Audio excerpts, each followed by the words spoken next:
collides with Earth.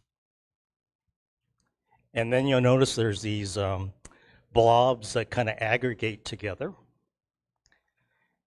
And a lot of people just said, well, that's the end of it. There's the moon and there's the Earth. But this particular simulation sees it going back into the Earth and then forming again. So now we have a complete simulation of it now. Yeah, it's kind of cool. Kirsten found this on the NASA website.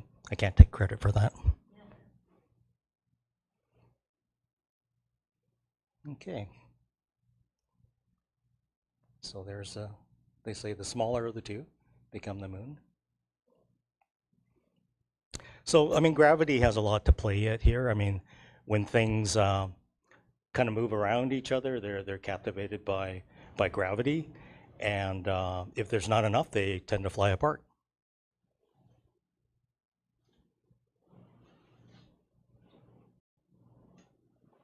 I think this happened a long time ago.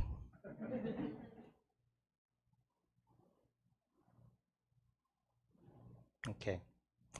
So, a few interesting facts about the moon. Everybody knows that we see basically one side of the moon, right? Right? Most people know that because it's basically the moon on the left-hand side here. So there's lots of things like the rabbit in the moon, the lady on the moon. I mean, all these kind of figures, and these dark areas are quite. Oops. These dark areas are quite interesting. That's the moon that we know. So the other side is the far side, as some people call it the dark side, but it's far from dark. Now, there are major differences between the two sides. The crust is only 70 kilometers on the near side, but the alternate side, or the far side, is double that. It's 150 kilometers thick. And geologically, they're different as well. There's more radioactive elements on the near side than on the far side. And the other thing is volcanism, which has to do with volcanoes. These dark areas, oops, I did it again. These dark areas are called mare, or seas, and they are dark because they're basalt, so they're the result of volcanic flows. Well, you notice on the other side, there's only one area here. And I think Kirsten might tell you about that one, because it has some significance. So the clues to the moon formation, there are distances and spin rates that account for the fact that we only see one side. The moon is also made of similar material to us, so that's a bit of a clue. And this is an interesting fact. The Earth is actually initially formed, it was much closer to the Earth, and actually we're kind of moving away at this point. So very quickly, lunar phases, 28-day cycle. You can see that the moon transforms itself from not being there in the new moon state to the new moon state, and everything in between. And in the middle is full moon, when everything is lit. So as I mentioned, we only even just see one side, except for one thing called, does anybody know? Called libration, actually. It's a wobble. So we get to see a little bit of one side and a little bit of the other side, but never fully the alternate side. And that's because of synchronous rotation. They're kind of locked together. And here's some lunar features. The bulk of the lunar features are a consequence of things hitting the moon.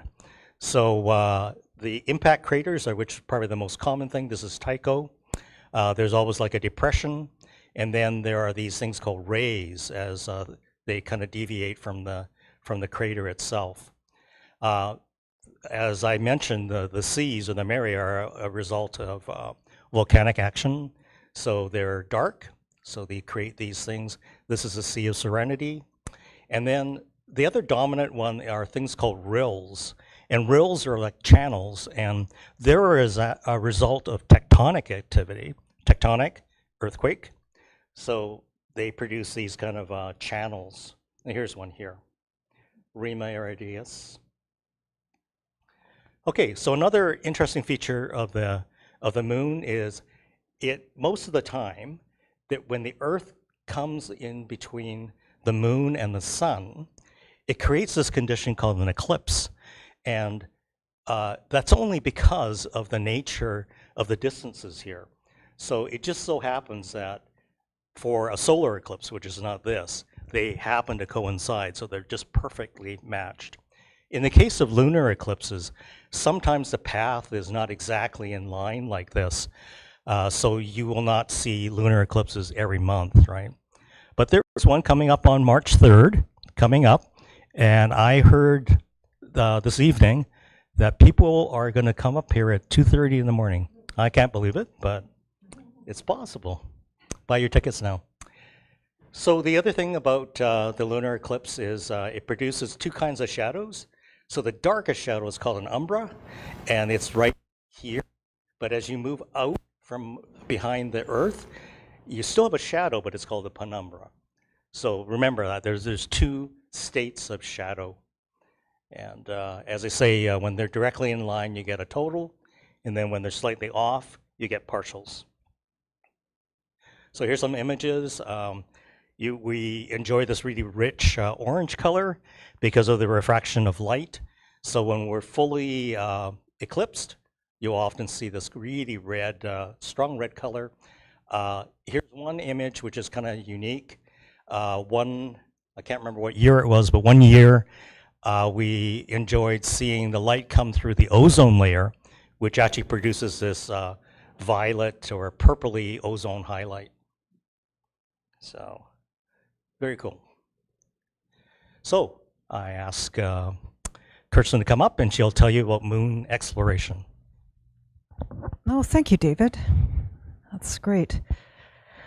Okay, so this presentation is really, I guess, kind of to celebrate. I think everybody has heard about the upcoming Artemis II mission. So what I'm going to talk about a little bit is the history of moon exploration, and then a little bit more about the Artemis program, because it's really quite an exciting time. But it's hard to believe, but humans have been sending craft to the moon since 1958. Now, like a lot of people, of course, associate moon exploration with, the sort of the famous American NASA Apollo missions. But almost 10 years earlier than that, the former Soviet Union was sending unmanned craft to the moon. So there has actually, since August of 1958 to February of 2025, there have been 144 total missions from various countries, space agencies, and now more recently, the private sector. 110 of those have been recorded as successful. So the countries that have sent craft to the moon include like the United States, the former Soviet Union, but more recently, Japan, China, Europe, India, South Korea, the United Arab Emirates, Mexico, Israel, Pakistan, and modern-day Russia. So as of March of 2025, there have been 28 successful soft landings carried out so there's a much more select group of countries, 5 of them, that have successfully soft landed on the moon. So China, India, Japan, the former Soviet Union, and the United States. And when I was doing some research for this presentation, it became very clear that there are degrees of difficulty, complexity, cost, I'm sure, in terms of going to the moon. Like there is craft that go and do kind of an orbital flyby, there's a flyby. Sometimes they don't even come back. They just kind of, they deliberately actually crash them, kind of a hard crash into the moon. Then there are sending unmanned craft that do some form of soft landing in a controlled way. And then, of course, there is the big big thing, which is actually putting humans on the moon. Now, there has only been, out of these 28 successful soft landings, there have only been 6 of those that were crewed as part of those Apollo missions back in the late 60s and early 1970s. So the first actual craft to do a flyby of the moon and leave Earth's orbit was in January of 1959 by the Soviet Lunar 1. First lander on the moon was the Soviet Lunar 2. Then kind of 10 years later, December 1968, the United States, of course, by then had gotten involved with the kind of the famous space race, where the first crewed spacecraft to orbit the moon was Apollo 8. And then, of course, more famously, the first crewed landing on the surface of the moon, Apollo 11 in July 1969, when we had the first human actually step foot on the moon. To date, only 12 people, all of them men, have walked on the moon. As part of Apollo 11, of course, was the first. And then there were 6 successful Apollo missions up to Apollo 17. Of course, 13, of course, didn't make it. It was intended to, but it had to bypass and just kind of do a flyby. But only 12 people so far, which is a pretty amazing accomplishment. More recently, you know, during the 1980s, nobody went to the moon. It was a very, very quiet time in the 1980s. But more recently, in 1990, you can start to see like the other countries in the world, like Japan, Europe, China, doing successful orbiters. They're flybys. They're not landing anything until 2013, which is actually pretty recently. But it's amazing that sort of in the 1990s, 2000s, other countries in the world have started this process of getting craft to the moon. And it's interesting, this picture, I tried when I was doing the research to try to find a picture on the internet of the first lander on the moon from a country other than the Soviet Union or the United States, and Chang'e 3 and U2, and there was a screenshot I was able to find of somebody who had actually taken a screenshot photo of a broadcast on Chinese television in 2013. So I was thought I'd put that up, and then again, quite even more recently, 2018, 2019, Chang'e 4 and U2 2, where China accomplished the first lunar far side landing ever. So recent moon missions. So we'll talk a little bit more about Artemis I, because of course it's part of the overall NASA Artemis program that we're going to talk about. But the very first test flight of the NASA Space Launch System rocket and the Orion capsule, which is the actual craft that is being used to go to the moon. The first test flight was in 2022. And then since then, we've had a series of other countries kind of landing near the lunar South Pole, which I'll talk a bit about later. And then, of course, more recently, some of these private sector companies that have actually soft landed on the moon. Now, unfortunately, you know, there's the famous one that kind of tipped over in 2024, and they've had kind of limited success, but also worthy of note, in 2024, China accomplished the first actual moon rock sample return from the dark side or the far side of the moon in 2024. So major, major accomplishment. So NASA's Artemis program.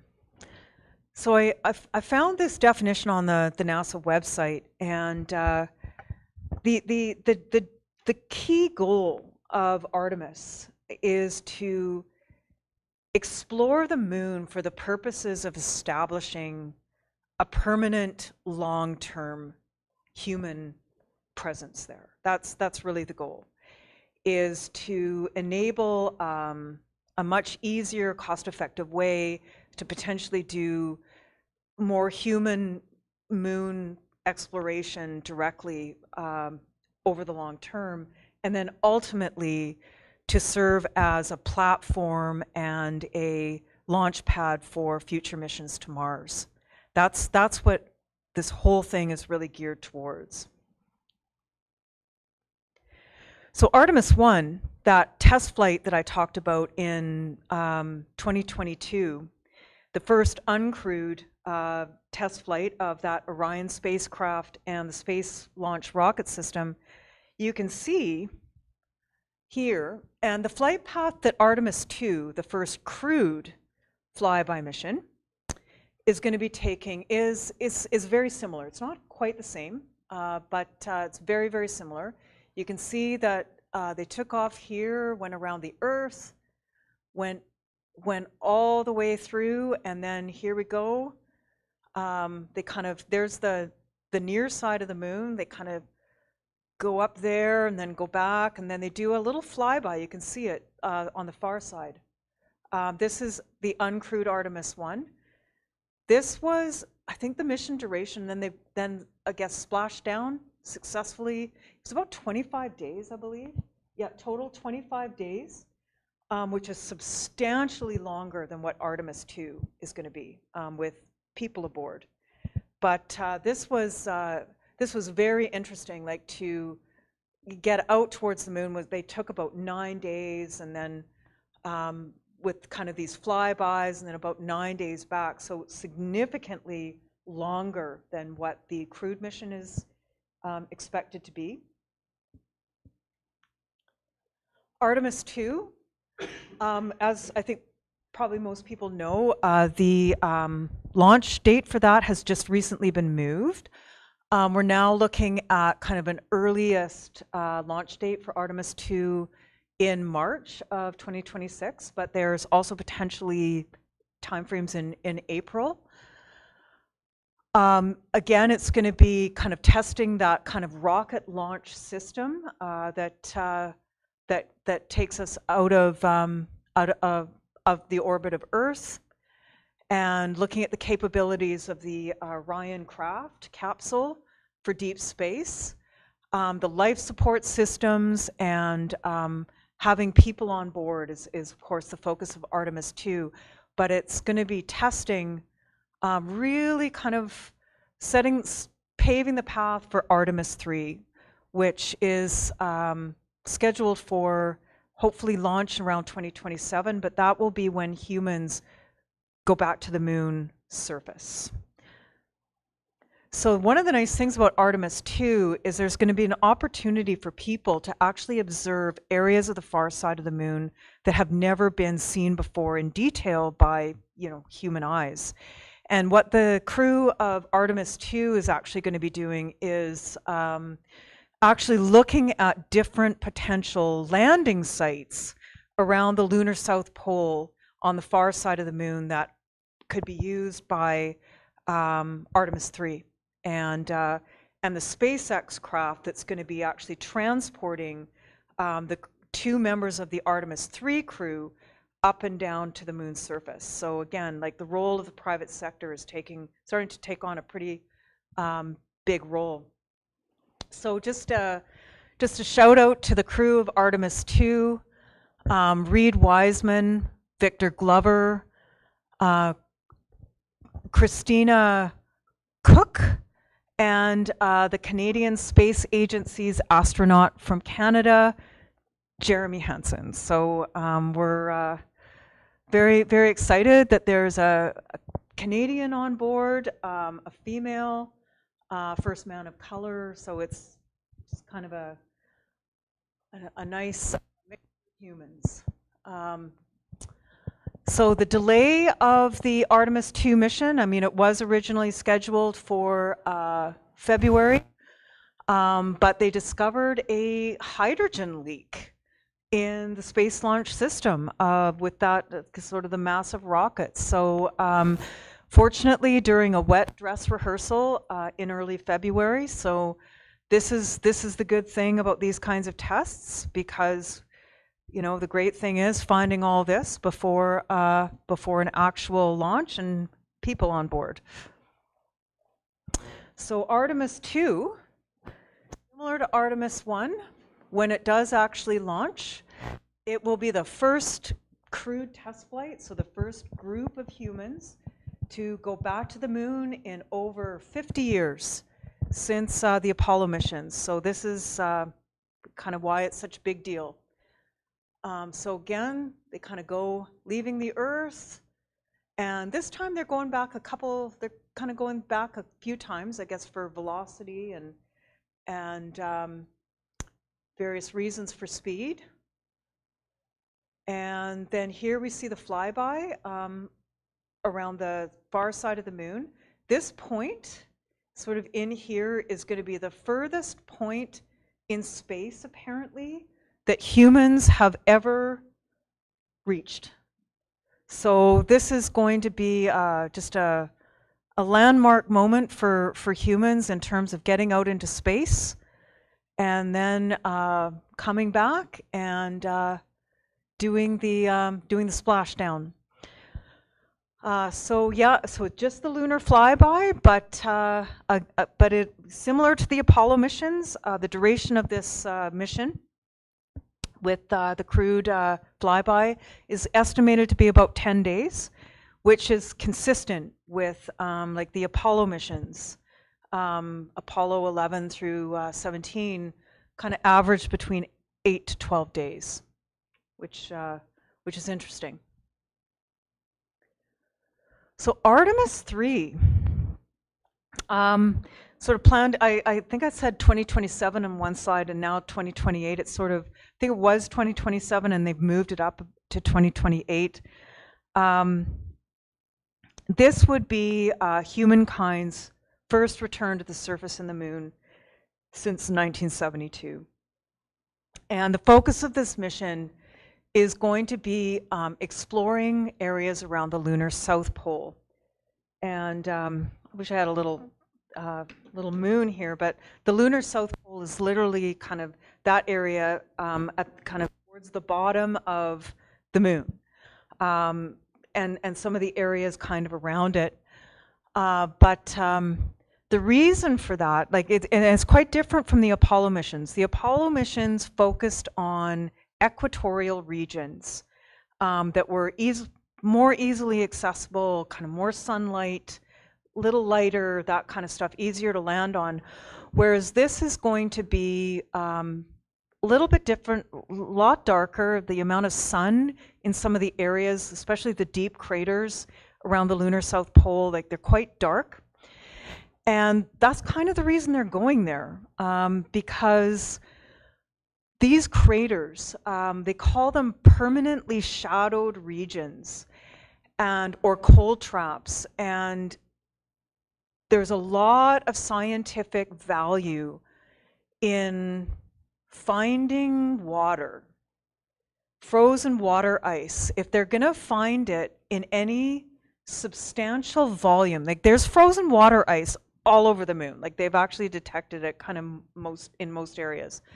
But the amount of quantity of it is very, very small, except potentially in these kind of permanently shallowed regions or cold traps, where if they find frozen water of sufficient quantity, it could have great value, not only for potential, a long-term presence on the moon and kind of the utilization of water and resources right there instead of having to pack it there, but just in terms of scientific research and what the water ice would in fact tell us. So Artemis III, when it happens, I know this schematic, it looks a little bit complicated, but we'll kind of just go through it quickly. But the same kind of thing, they take off from Earth and they go around and do their thing, but so they go to the moon, and then what's going to happen, it's a 4-person crew. They know that. They have not identified the astronauts that will participate in Artemis III yet, but they know that two of the crew will remain on board the Orion capsule, which will be in a kind of an orbit around the moon for about a week. The plan is kind of, I think it's about a 26-day mission, where kind of about 9-10 days out, about a week for the 2 people, they'll be staying on the moon, and then they'll be returning. But the capsule will be in orbit for that week-long period while the 2 astronauts are down on the moon in a lander. And then it's going to be through SpaceX technology that's building the lander that's going to actually enable them to descend and then get back up and meet the Orion capsule. Like it just sounds amazing. So quite a feat of technology here, that's for sure. And then once they're back up from their week-long stay, they will then return to the Earth. So that's the general plan. And then really kind of going back to kind of that kind of main objective of the Artemis program for NASA, the goal of all of this, after Artemis III happens, what the plan is as part of this is to build a space station in permanent orbit around the moon that's called Gateway or Lunar Gateway. But the plan will be that this space station, and this is I guess a conceptual representation of it from NASA, it will be used as a kind of a continuous presence for craft like the Orion capsule and the landers to continuously be able to shuffle people back and forth from the moon to the space station with obviously significant less cost and resources. And then ultimately what they want to do is use this staging point for future missions to Mars. So I mean, it's really kind of setting the tone for NASA, I guess, kind of led space exploration for the next several decades. And it's really quite exciting that NASA, it's kind of worth noting that they have a number of international partners, including the European Space Agency, the Japan Aerospace Exploration Agency, and the Canadian Space Agency, as well as the Mohammed bin Rashid Space Center, again with those kind of commercial partners, which clearly are taking on a very significant role. So yeah, that's the end of the presentation.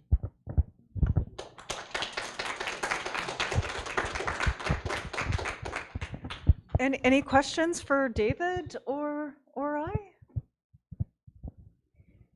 How many people are going to come out on March 3rd? No? Yeah. Hello? No, I have a question. I'm not going to come up in the morning, no. It showed that it was only going to be like 4 miles off from the moon on the far side, on one of the diagrams. Did I read that wrong? I don't know. Is that with Artemis II? Okay. Yeah, 4,400. Yeah, 4,470 miles. 60. Yeah. 6.